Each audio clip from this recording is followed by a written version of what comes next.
Welcome back, listeners, to the T.R.O.N podcast, The Randomness of Nothing. And this podcast is all about finding people who carved their own path, overcame adversity, and saw the brighter side of success their way. And there's very few guests I've had the honor and privilege of speaking to that encompasses more than Candyce Raiford. Thank you. Thank you for having me. Much appreciated. Please, your story is, honestly, it reads like a movie or, something that really gets people through some trying times. And I don't want to tell on your behalf. I just want to thank you for being on here and get a chance to tell what you're all about. Thank you. It's such an honor to be here. And, I'm finding courage in life. Like, I'm kind of getting emotional right now already because it's hitting me that I really did survive some stuff. Right.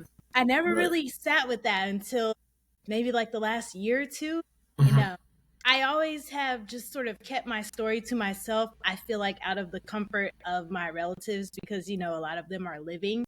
Right. And because of this like complex perspective that I have, like I know we're getting deep already, like kaleidoscope vision. And so it's like I can understand a lot of things and I can see everything from different perspectives, but I've never given myself permission or grace to actually sit with what that means.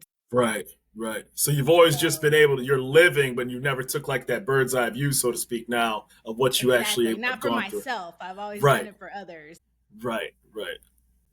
And, as you get older, it starts to affect you. And so I can't harbor what happened to me any longer, especially with my success, with my dreams and everything and my children. And so. Beautiful. Yeah, here we are. So, I read your bio and like I said, we'll go into things deeper only if you choose to do so, out of respect to you. So whatever way you want to have this go is fine. But I will say, it's a lot, and you also were in the armed services as well, too. I was. United States Marine Corps. Unbelievable. How long ago was that? Let's see. It's 2025. I got out in 2015. 10 years. Actually, it'll be 10 years to the day on the 30th. Well, thank you very much for your service. That's much appreciated. And thank you for your support. What did you learn about yourself when you went into the armed services? Was it just fine? You said like literally like it brought you back to life. And I saw that you said literally. So what was that like and what choice did you do when you did that? What led to that choice? It was liberating. I didn't know that it was going to be liberating because at first I didn't want to join the military. I didn't want anything to do with like police or anything like that just because of, for me, the around it. And I was actually mad at a band teacher who was very supportive of me for a little bit because he had took it upon himself to tell a recruiter about my musical talents and everything. But it just so happened I went and it was very liberating. Like I said, awesome. I felt like I put myself in a safe space to allow me to grow up, to start beginning to close my childhood chapter and really like discover myself. Right. Free of any outside input. If I would have gone to college, I feel like I still would have been coerced and swerved and probably taken advantage of. Right. That structured environment was perfect then. It was. I've talked to people who have been in the military before, and a lot of them had some reasons similar to yours that they needed a structure and a sense of purpose greater than themselves. So let's talk about your music career, which is extensive. I saw some interviews you've done on some carpet events as well, too. First of all, how many instruments do you actually play? Okay, so I'll say proficiently, I can play 4. Okay. Total, I could play up 13. Okay. So we'll start with the top 4, which is in no particular order: violin, cello, clarinet, and piano. So those are the 4 that I'm proficient. Only 4. It doesn't matter. And then you have the drums, the saxophone, mallet percussion. Beautiful. Viola, bass. Yeah. A little bit of guitar. Right. A little bit of like auxiliary percussion, like the shakers and everything like that. So I'm pretty decent at layering. Okay. How did you come from Indianapolis, Indiana, to where you're at now? Like, what led you along the way? Was it, okay, Indiana's only going to, and I'm not dissing Indiana. Indiana's a wonderful state. But was it a case of, I'm only going to get so much here? Because I've heard from people when they needed to go to entertainment centers, so to speak, whether it's in New York, whether it's LA, Atlanta, Miami, there's only so much somebody can do, even in in certain areas, that they have to be in certain places to get their career to another level? Honestly, we'll leave that to the cosmos. I literally joined the military while I was still in high school, the delayed entry program, and it just so happened that I got orders to California. I Really? didn't even, Okay. yeah, I didn't even have California on my list Okay. of Okay. places to be stationed. It just so happened they needed more clarinet players in California. Hmm. And here we are. I just got orders and I Yeah. never left. Wonderful. And so right now it says that you're coming out with a new lead single. I saw that, in my notes. What's that all about? That is my declaration of I'm gonna tell my story. I'm gonna Hmm. remain calm. There's no shade, there's no nothing. And if that makes me look like the bad guy, then so be it. Right. There's a lyric that says, I may end up all alone, but at least I have my peace. And that's been my reality. Like, Right. I can no longer be bound by my past. And I feel like that song was really just declaring that, like, I don't have that energy anymore. Okay. It's not, you guys can't have my energy anymore. And the thing is about it too is you attract ultimately the behaviors that you exhibit, right? So we obviously there's multiple layers to you, but I know that you also do martial arts as well too, and in addition to all the other things. And we talked about that before this interview started. And one thing that I was fascinated with, particularly somebody who also does martial arts, you have to leave everything at the door when you practice martial arts. You could be having the worst day. What happened outside of the respective dojo, dojang facility, when you're inside of that training, all that matters is what's happening inside of there. And it's a wonderful feeling to be able to just disconnect from the rest of the world. And obviously music does the same thing for a lot of people. And they put a lot of their emotions inside of their music as well too, because it's better they do that than do it in a negative manner. So you're putting your emotions in the right place to be able to say, I've had things that happen to me, but there's a constructive way to do so. Have you helped others? Absolutely. And this is the way you tell your story, right? Absolutely. So for me, martial arts has given me a channel to let the rage in anything just flow through me rather Right. than just bottling it up inside. Correct. For me, music has also provided that a similar comfort. Mm-hmm. However, for me, when I play music, I feel like that's how I actually talk. Like, it's easier for me to play music than it is for me to tell you how I'm feeling Wonder. That's because beautiful. of what I went through. And with Right. martial arts, what martial arts did, and even the military calmed me down really quick because I was very violent as a child, like very high energy, very violent. Like, the token crash out. It didn't even matter if it was my fight or not. If I saw a fight, I'm Yeah. getting in, I'm getting my licks, I'm fighting both of the Oh my people who are goodness. fighting, Yeah. and then I'm dipping. So It was just in your DNA. it's just in my DNA, literally. But the military checked me real quick, because if you go in with that mentality and you continue thinking like that, you're going to get yourself and your team harmed. Right. So I Right. learned to Right. just kind of calm Meter it. down. And then over time, I discovered that I love jujitsu, Brazilian jiu-jitsu.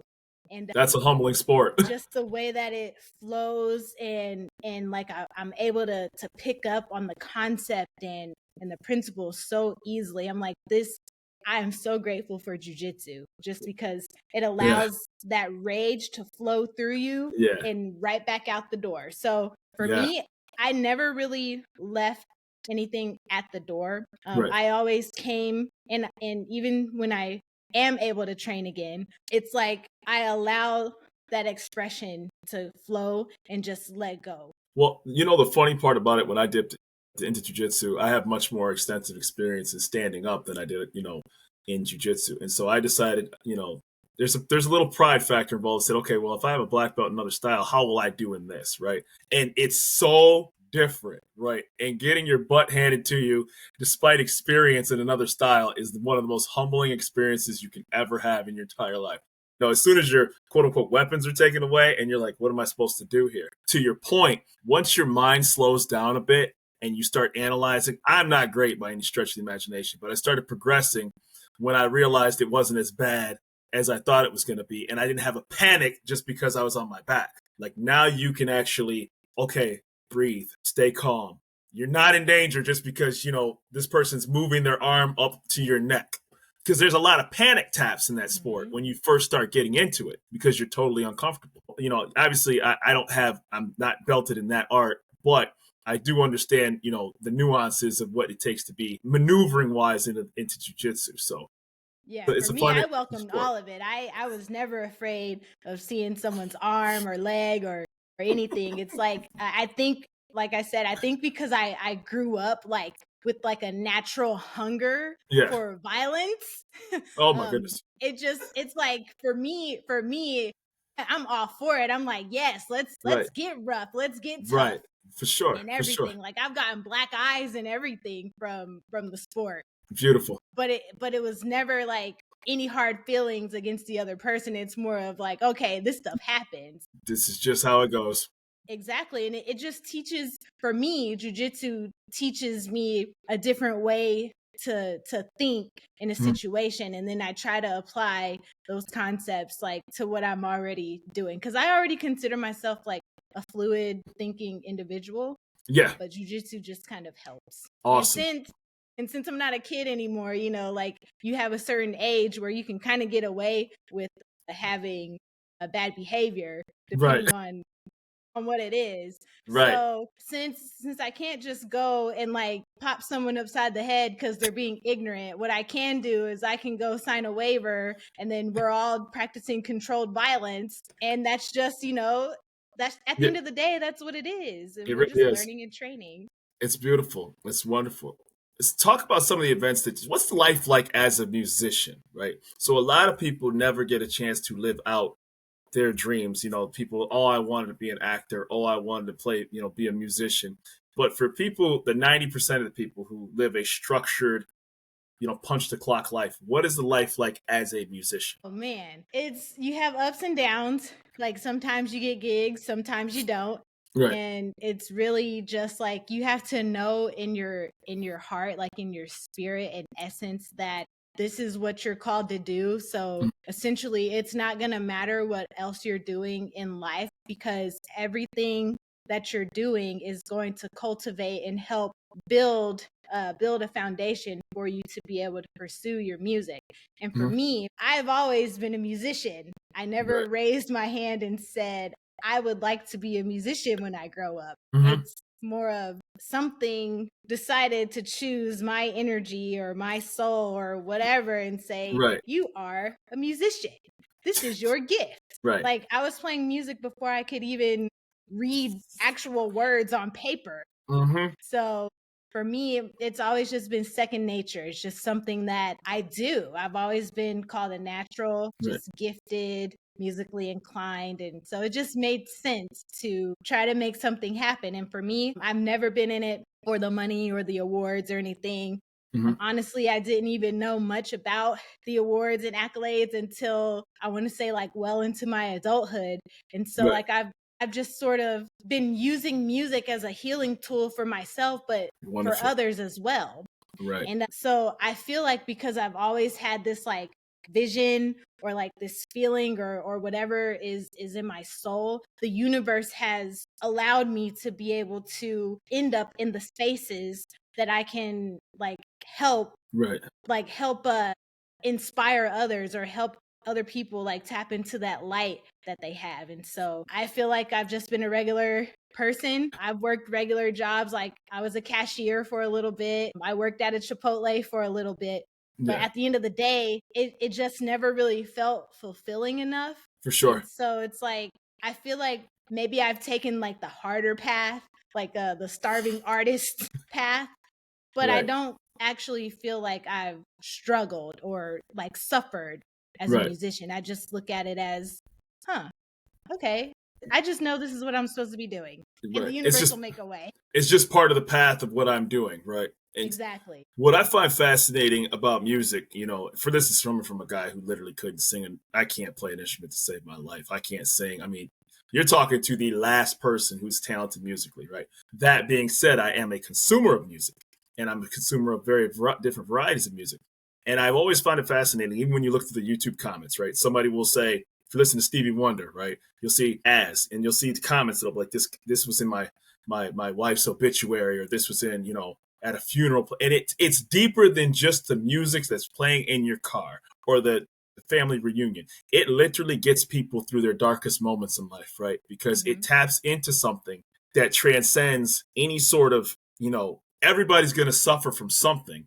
And this music got somebody through something, right? And I thought that when you start reading these comments about particular lines of music, you're like, man, this really touched the people. Then they sing better than they can talk about something, to your point, right? And it's a wonderful feeling. Yeah, it is. For me, I wrote a paper in high school about how music has frequencies and each sound is a different frequency, a different wavelength and everything. And so when you play music and when you listen to things, you're reverberating on a certain frequency and everything. So when you're listening to music, it literally can help change your mindset.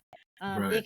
It can help you get through some of your most trying times, and you don't even really realize what's happening scientifically. You just know that you have a favorite song and you really love the song, but you don't really know exactly why it is that you love that song until you begin to delve into the sound waves and the frequencies and the tones and everything. And so for me, that's one of the reasons why I love playing music. And I call it like transmuting. So I don't like listening or promoting the message of like killing each other and drugs and all that other stuff. For sure. But what I do is like I take that beat or like I make something in the same style, but I put my energy on it, and my energy automatically makes it into something that's light, positive or something, or like something that everyone can digest. Like I just did a remix that has like probably 11 different songs and at least 4 different genres. Nice. And the lyrics itself, it's talking about how, people are gonna see you climbing up, and what are they gonna do? Like, what are the people who hurt you gonna do? Like, you're safe, you're no longer playing small.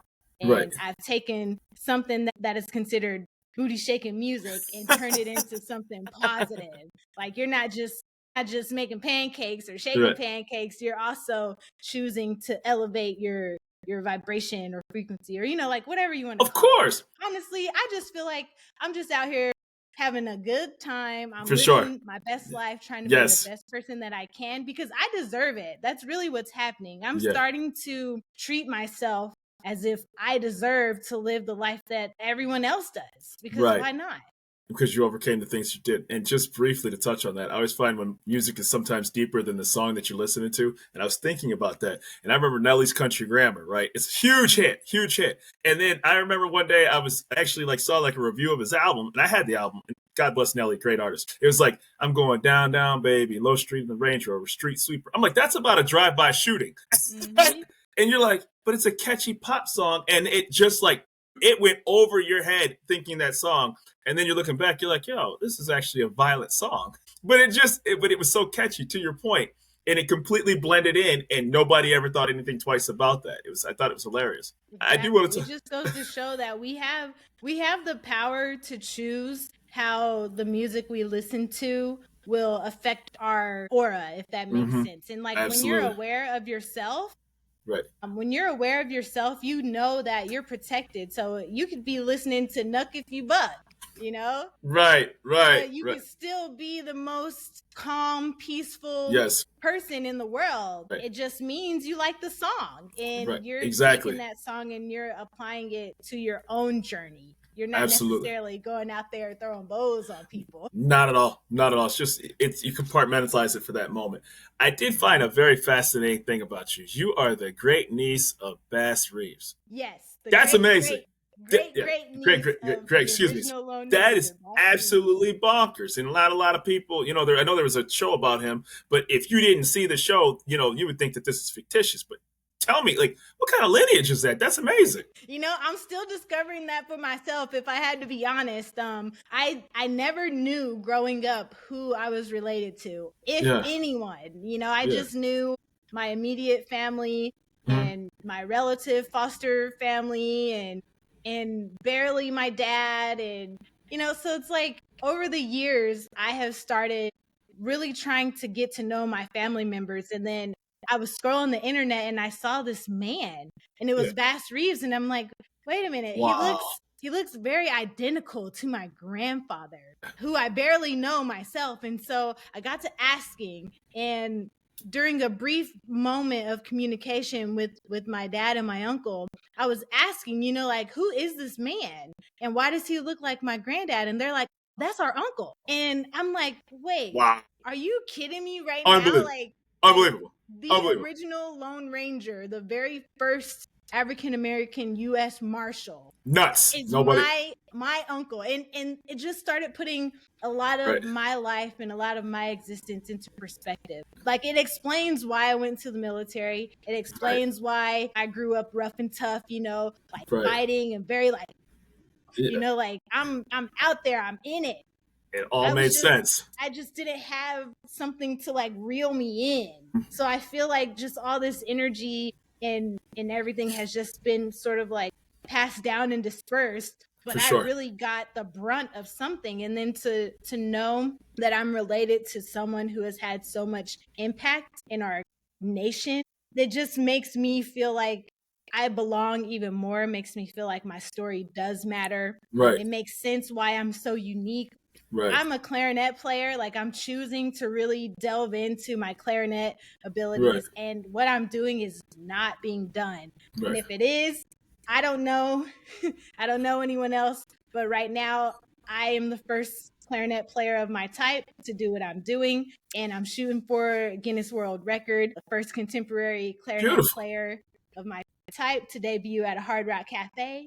Nice. It just makes sense, like learning about Bass Reeves and all of his accolades and everything. Like, it makes sense why I'm so outspoken and powerful, I guess. And I'm very honored. Well, I think the most amazing thing is that when you find out that you're deeper than the person that you are, and there's a purpose why you're here, and you're connected to that. I mean, that's a once in a. I mean, that's like a. That just doesn't happen, to find that piece of information out, right? I mean, we're all proud of, we have levels of pride of our lineage, but all of a sudden to see that name associated with it is a different level of feeling. That's incredible. I read that. I had to do a double take. No worries. And there's also a couple of other last names that is alleged to be related to, but until I can find out more actual information, I'm not going to disclose those names, because that's when we start getting into questionable territory. Yeah. Let's just say everything makes sense. Like, it makes sense why I have a passion for martial arts. It makes sense why I have a passion for fighting, not just for the sake of fighting, but for what that represents, for what that means.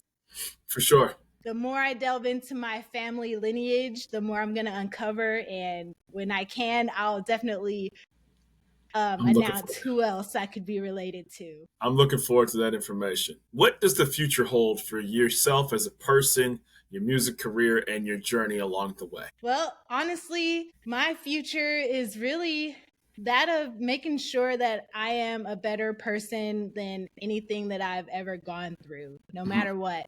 And I have children, so it is not only my responsibility and duty to make sure that I'm living the way that I should be for them, but also for others. Like, my future, like, I'm already living my future, really. Like I said, I'm being the best person that I can. I'm being a coherent mom. Like, I'm not subjecting my children to anything that I've gone through. I'm allowing them space to be themselves. With my music, my music is just my music. It's going to carry me wherever it needs to carry me. I aspire to have awards and accolades and everything, but that'll come when the time comes, if it ever comes. I don't play music and I don't do what I do for necessarily the consumer's sake, but more for like my soul and my essence, and then whoever gravitates to that.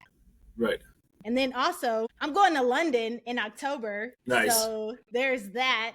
Right. And my future is just inspiring others, letting them know that they're valid too, regardless of anything that they've ever experienced or endured. They don't have to succumb to that darkness. And then there are other people that have gone through similar things like me, if not worse, that have not ever had the chance to tell their stories because they have either been shut out to a point where they don't have that confidence, or they have, they've passed. Right. So it's my duty, I feel like, to let people know that there are people like you out there, and I'm one of them. Like, I survived, and my grandma will deny, but I survived abortion attempts. I survived being, touched on inappropriately from the time I could probably open my eyes up until, I graduated. And then I went through things in my marriage, and, just a lot of trauma.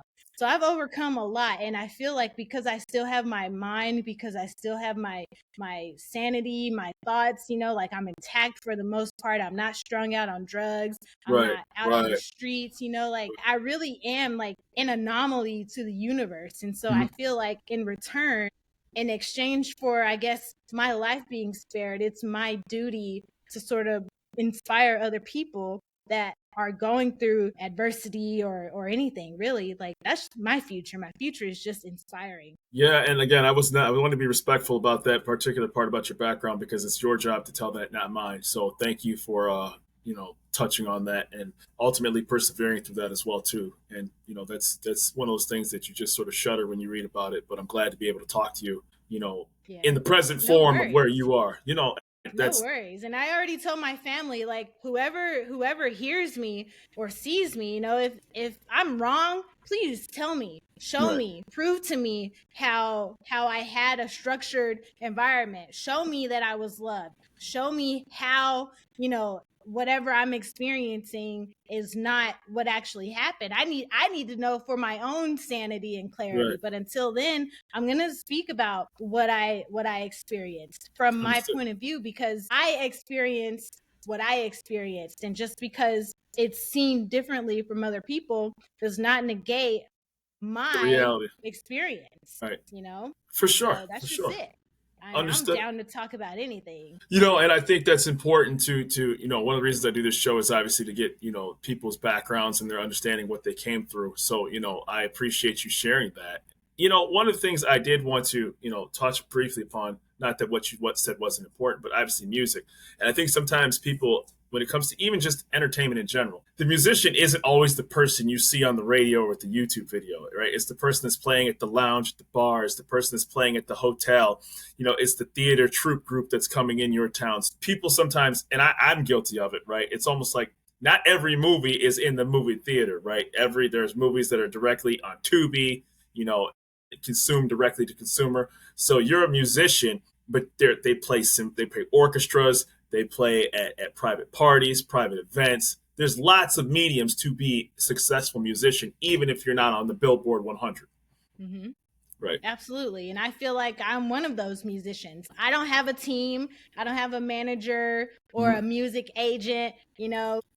I don't have anyone showing me how to do things. And, like, I've gone to school. Mm-hmm. I was getting my degree. And then at one point, my school was shut down federally because they were stealing funding and all this other stuff. And Oh then wow. I got the courage to go back to school. But, like, I'm a parent. Yeah. So I'm just chugging along. But that's me. I'm one of those musicians that when people hear me play, they're like, oh, you should be famous and you should be this and this and this. But for me, what matters is that I'm playing. And it Right. doesn't matter where I'm playing, whether it's on the street corner or at a bar or at, Good. like a jazz club or anything For like that. sure. For And sure. I just feel like for me, I commend everyone who is creating to the best of their ability with what they have. Right. And I feel like as long as they're creating for the integrity of their essence, then they're going to be successful in everything that they want to do, no matter what, because they're staying true to themselves, with Right. or without a team. Like I Right. said, I'm literally just I'm doing this on my own, and I've been blessed to have met people that are getting me into bigger rooms, so Mm-hmm. that way we can begin to incorporate someone as unique as me. Like I said, I play clarinet. You've never heard a clarinet on a track in Right. the music industry other than jazz or Right. classical or like traditional folk song and things of that nature. But you've never, I can guarantee, if you listen to some of my music that's on my Instagram and everything, you've never heard a clarinet player play like me. And so we're really just trying to figure out, how do we integrate this unique energy? But like I said, you're a spark in the universe, or your light, your positivity. And if there's ever a time where people needed some good words to overcome adversity in life, yours were the ones that they needed to hear. So Absolutely. Thank you. I gotta appreciate your being on the T.R.O.N podcast, and I hope this is not our last discussion together. I wish you nothing but continued success. For sure. Thank you. I feel like a lot more people, especially you, we have a lot to discuss. This is just the beginning. Like It sure is. you guys are meeting me as an adult Right. now, and you're learning about the backstory of how I came to be in Right. this moment. Right. And we haven't even touched the surface of the future. Right. Because it's literally happening now. Like everything is starting to unfold right now. Right. And that's why I always give guests this opportunity to tell their story. It's not mine to tell. So wish you nothing but the best. Thank you very much, Candice. Thank you for having me.